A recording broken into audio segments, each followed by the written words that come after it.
大家好，我係 Philip，咁今日介紹呢支 Smallwork 嘅腳架啦。另外咧，仲會同大家咧就講下究竟咧 Video 嘅腳架啦會係點樣去使用啦，基本嘅操作係點樣啦。咁大家咧都記得留意條片啦。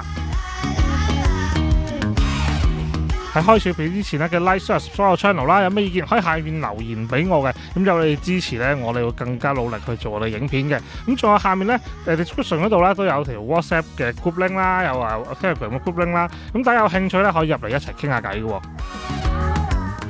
咁呢支腳架最低工作高度咧就58cm 啦，最高就196cm 啦，嗰個承重咧就8kg，咁支腳就連埋個頭咧就重6kg嘅。咁仲有跟呢個 PH8 嘅頭啦，咁最高承重係8kg嘅。咁另外咧，佢就有6格嘅 balance 啦、4格嘅 pan 啦，同埋4格嘅挑嘅。咁通常咧，即係我哋裝咗嗰啲機上去咧，無論係相機啦、無反機啦、攝影機都好啦。咁其實一般我哋咧都會將嗰個鬆緊咧校到最鬆先。咁點解咧？因為咧，當我哋去解鬆嘅時候咧，你會大家發覺佢係唔 balance 啊嘛。咁如果我哋要做到 perfect balance 咧，咁第一樣嘢就係咧要鬆晒。咁然後咧揾翻咧，當係鬆晒之後咧，個機嗰個中間位，然後咧先至開始 tune 嗰個嘅格數嘅。咁通常咧，即係我哋做咗上面一個 balance 之後咧，下面咧就會咧慢慢做翻咧逐格逐格嘅調整嘅。即係例如而家咧，你見到咧，當我喐嘅時候，去到某啲角度咧，當佢仲係會喐咧，即係話咧，佢未係一個 perfect balance。咁其實咧，我哋需要咧，可能係加翻一格。令到咧個食嘅力大啲，咁然後咧你去到某一個點都可以咧一個懸空嘅動作咧，咁就係一個 perfect balance 啦。咁係有咩好處咧？就係可能你其實做一啲 wide shot 啦，或者係一啲冇咁 steady 嘅時，即係冇咁 close up 嘅時候咧，你又唔好覺嘅。咁但係如果你下下都要用力去逗個頭嘅時候咧，你嗰啲 shot 咧就會拍出嚟咧又冇咁穩定啦。咁所以咧，我哋點解就係要做一個 perfect balance 咧？就係要咁樣解啦。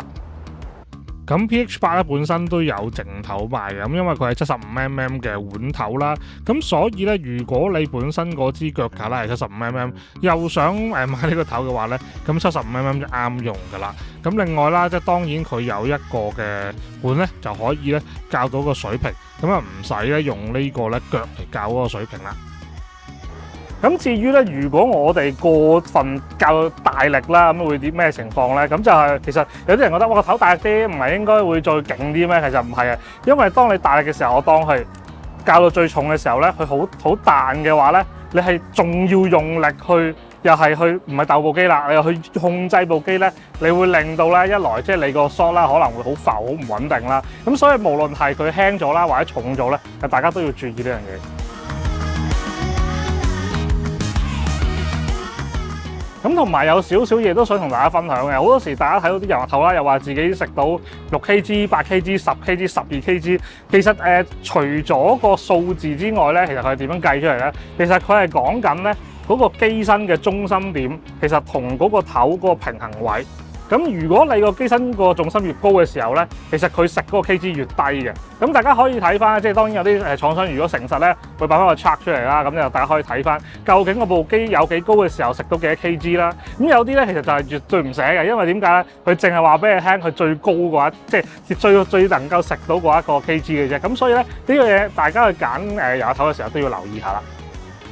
咁呢支腳咧，雖然係叫做快開快收啦，拍腳，即係每個軸都，即係每一個腳都有一個拍啦。咁但係咧，即係雖然已經係比起叫第一代嘅 Smallwork 腳咧已經係改進咗。咁但係如果你俾我嘅意見就係，如果佢可以再好拍啲咧，呢個機械結構咧，我覺得會再開心啲咯。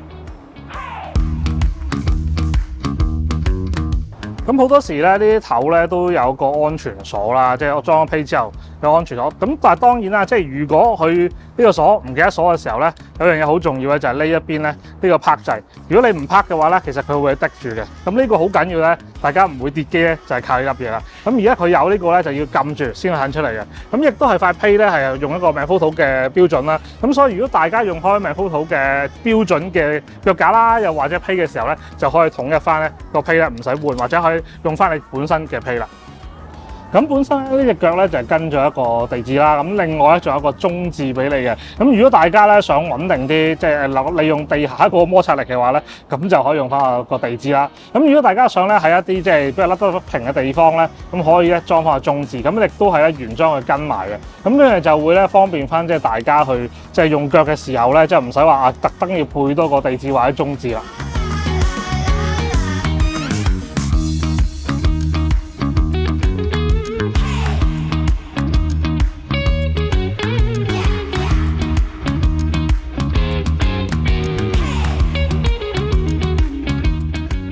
咁如果大家咧即係有睇過一啲即係 video 嘅馬蹄腳咧，咁就通常咧都係用一啲傳統橡膠咁箍住啦，亦都有啲新嘅用磁吸嘅。咁佢呢個設計咧就最簡單直接啦，就係一個咧橡膠嘅 lock 啦，咁就直接拍掣就已經可以 lock 住嘅。咁呢樣嘢咧就係即係直接簡單。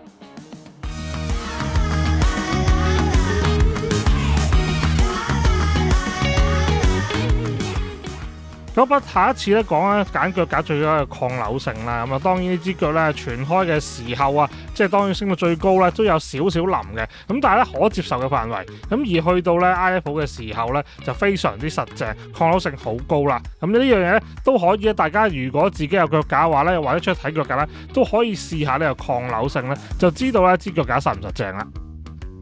咁其實呢支腳整體嚟講咧，即係我覺得佢嘅價錢啦，即係嘅成個效能啦，即係個高度啦，嗰樣嘢都 OK 啊。咁但係仲有一樣嘢咧，即係我自己覺得即係可以俾少意見嘅就係咧，即係如果 Smallworks 作為一個即係配件嘅大廠啦，即係大家知除咗燈啊、相機配件啊、腳架佢好多嘢都會有出噶嘛。咁如果佢可以喺個腳架或者頭度咧加多啲唔同佢自己嘅元素嘅配件咧，咁我覺得係會成個品牌完整啲啊。咁令到佢咧即係唔係淨係一支腳架，唔係話你買 ABC 品牌好似差唔多咁樣，會令到咧即係個品牌會比較即係好用啲啦。咁另外就話咧個批雖然大家知啊，即係通常 video 腳而家通常啊大牌子都係命高度標準啦。咁但係大家知啊，即係拍嘢通常啲機都會加 cage 啊，會一啲即係唔同嘅即係卡嘅批啦。咁如果你塊批係可以做到兩用嘅，我覺得會更加開心啊！例如即係可能你跟翻，譬如 Smallworks 有出嘅一啲可以中間係一個就裝翻卡、裝翻 case 上去嘅一啲